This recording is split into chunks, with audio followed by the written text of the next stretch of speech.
This is Roger Green, host of the Surfing the NASH Tsunami podcast. Today, we're offering 4 conversations from episode 26, our discussion with patient advocates about their activities on International NASH Day. It evolved into a fascinating conversation about childhood and adolescent NAFLD and how to increase overall awareness among both frontline treaters and patients. This conversation starts with me asking each of our panelists to describe the activities their organizations have undertaken as part of International NASH Day. Gina Madison from NASH Knowledge in the U.S. starts us by talking about 2 of her organization's activities in the Pittsburgh area. First, NASH Knowledge released a video playing on the theme of Step Up for NASH, a fun video including simple dance steps and routines by organization leaders and volunteers. Second, NASH Knowledge sponsored an event Thursday evening focused on the Hispanic community, where NAFLD is a significant and undermanaged disease, and held at the Roberto Clemente Museum. It was NASH Knowledge's first live International NASH Day event since the first International NASH Day. Gina goes on to discuss the organization's overall commitment to the Hispanic community. Mike Betel from the Fatty Liver Alliance in Canada goes next and discusses a range of interviews he has been doing with major organizations, as well as an in-person event Thursday night in the Ottawa area. Saturday, Fatty Liver Alliance plans a full-day community event in London, Ontario. Marko Korenjak from the European Liver Patients Association notes that ELPA decided to make June a, and I quote, Fatty Liver Month initiative, driven by multiple online posts designed to get the attention of leaders throughout the European Union. On International NASH Day, ELPA held an event at the EU Parliament in Brussels with patients and speakers from 10 different countries, including Donna Cryer from GLI in the US, and participants from the European Patients Forum, the umbrella EU patient group, which has decided to focus on NASH among its other issues. Marko closes his comments by noting that when ELPA talks to Parliament members about adult NAFLD, they are far less interested than when ELPA discusses childhood disease. This leads me to ask whether talking about children is a motivator to legislators and key figures in other countries, and if so, why? As the conversation winds down, Louise Campbell discusses motivations in the UK built around expectation of declining life expectancy, coupled with the fact that 39% of obese UK patients have NAFLD. The rest of the panelists follow by sharing their own perspectives, which align with my observation and Louise's comments. As International NASH Day grows and globalizes, the actions of organizations like these will comprise an increasing share of the day's activities, and also an increasing share of the volume, messaging, and energy behind the fatty liver public health debate throughout the year. Think about where all this is heading as you listen, and then just sit back, enjoy, listen, learn. When you're done, join the conversation in our LinkedIn discussion group.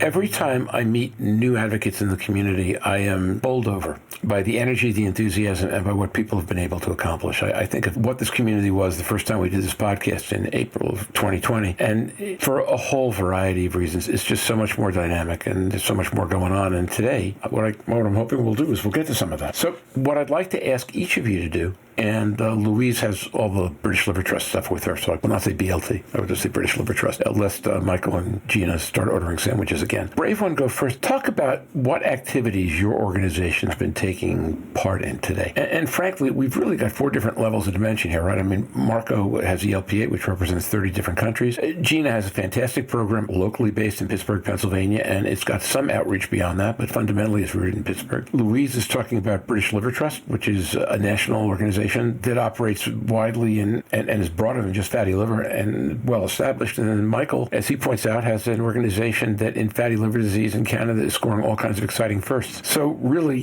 different scope, different perspectives. Brave one, go first. What you been up to today and this week? Gina Madison. I'll go first.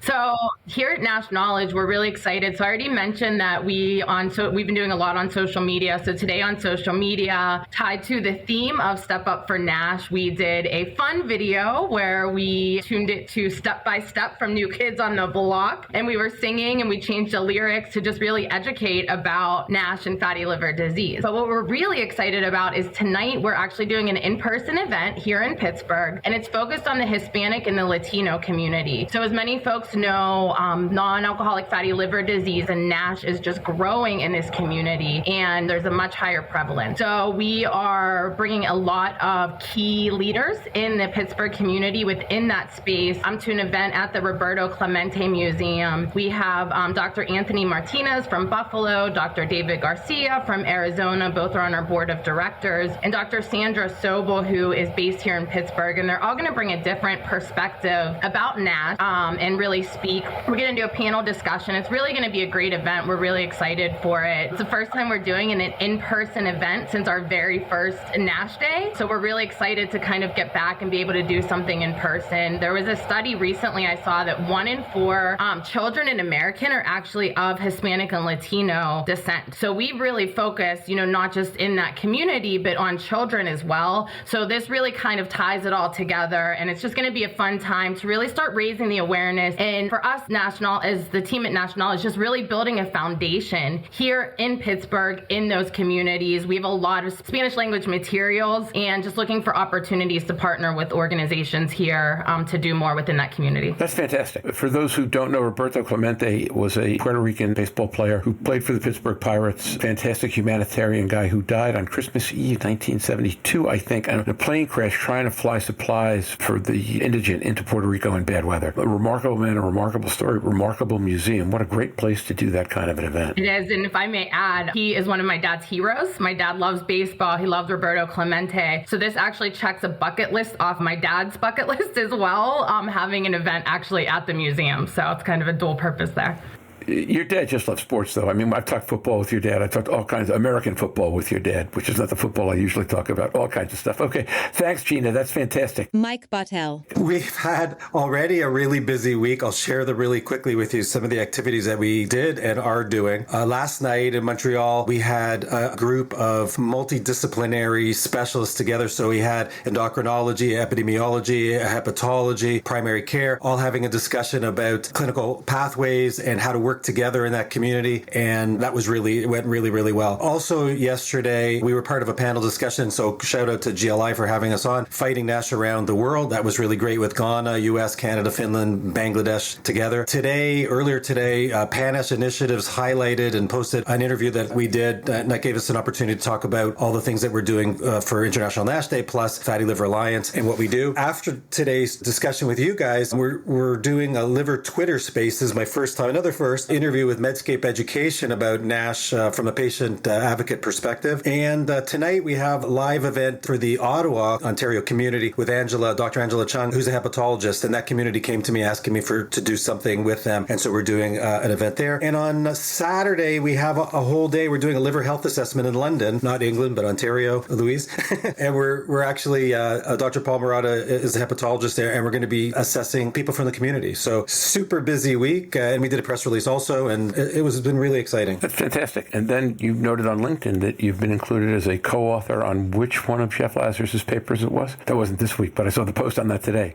You mean the nomenclature one you're talking about? One. Yeah. And all of a sudden today, I look on LinkedIn and I find out that Michael is a published medical author. Me and 299 other people on that one. Back in the marketing research days, occasionally we wind up getting published, usually on oncology papers, and I never knew it was coming. And then people call me and say, boy, that's really a great paper you're part of, or that's the stupidest thing I've ever read. How'd you get tied up in that? It's always great when it happens, though. I agree. Okay, Marko, you have to top all that. So it's your turn. Marko Korenjak.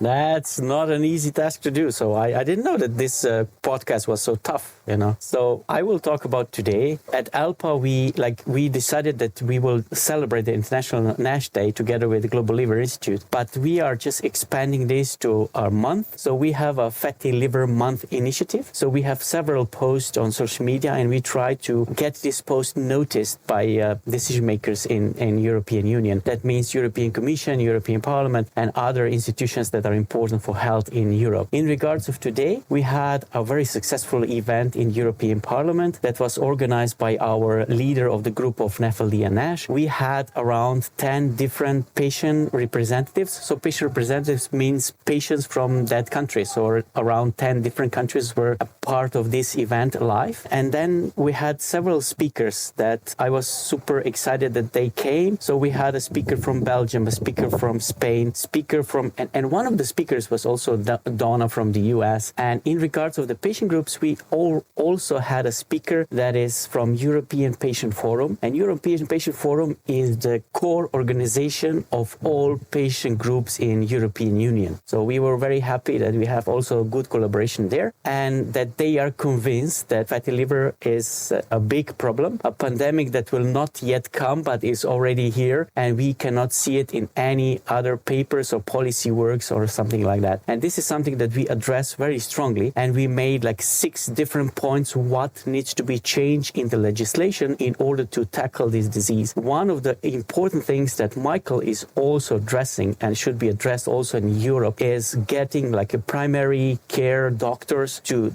start scaling up and screening people, because they are usually the first contact with the healthcare community when someone from the general public goes there. But overall, everybody was super surprised when we presented some data that we have from University of Barcelona for research that we did together with them. And we have a prevalence about 23 to 25% of people, of a general population, having problems in fat in the liver. Of course, I need to say now that event was specially focused on children, because we noticed that if we talk to members of the parliament about adult population, they're somehow interested. But if you are saying something about children, they're super highly motivated and interested, and they all want to be part of it. So we just used that notion, and all the presentation, all the scientific presentations were just built up on a problem of fat in the liver with children. Marko, Gina, I saw you nodding when Marko said that. I want to ask the group, it's an interesting question. Is talking about fat in the liver with children generally a motivator when dealing with public groups and other high-level or high-visibility folks in your country? Louise, I see you nodding yes. Anyone want to talk a little bit about why you think that is, or how their perspective on children is different? Louise Campbell. I think the perspective is we don't bring our children up to die young. And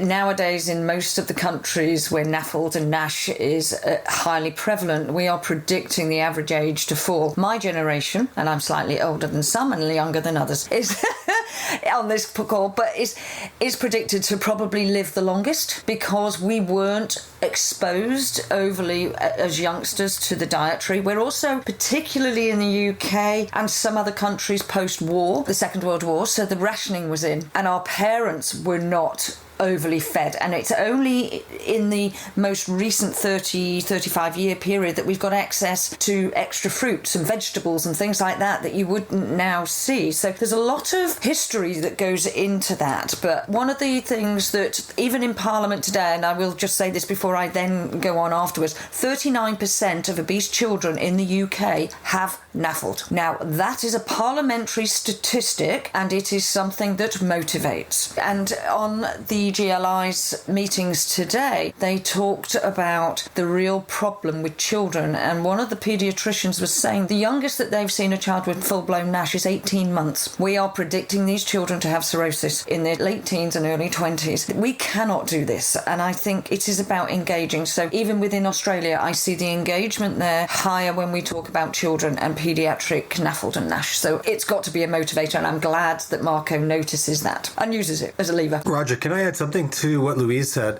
We all agree that patients in general who have obesity and type 2 diabetes are probably 90% chance that they're going to have NAFLD. And I know that the growth charts for children changed this year, and they raised it because so many kids were in the 95th percentile. And so, and probably some of this is due to the pandemic and all of the things that go along with that, lack of exercise, eating, as we all know. And so I do think that this issue is not only not getting better, it's getting far worse. And so there is a very high likelihood that these kids are going to develop a liver disease way earlier than they would have 20 years ago. So I just wanted to add to that quickly that here in the United States, the statistic is that 10% of children have fatty liver. And I believe that's a little bit dated. I believe that number continues to rise. But I can tell you from our standpoint, we're really focused on getting out in the community and raising awareness. And when we really focus on talking about the rise in this disease with children, one, it takes away the stigma that's often there that NASH or fatty liver disease is associated with alcohol. And then number two, when you are talking to parents or you're talking to people about children, this future generation, like Louise was talking about, it just catches people's attention much more because we're talking about this future generation. To see a disease that was historically an alcoholic disease rise so drastically within kids, I mean, it really is scary, and it really just shows how much of a public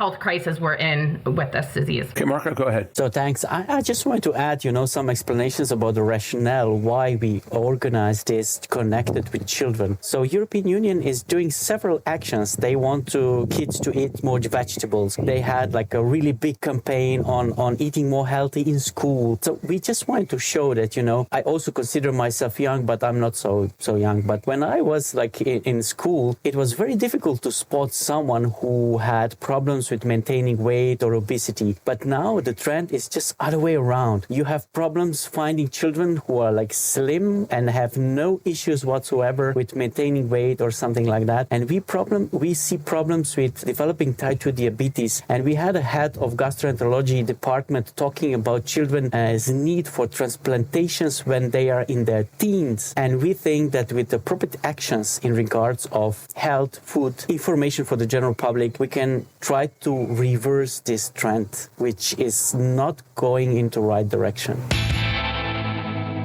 And now, back to Roger.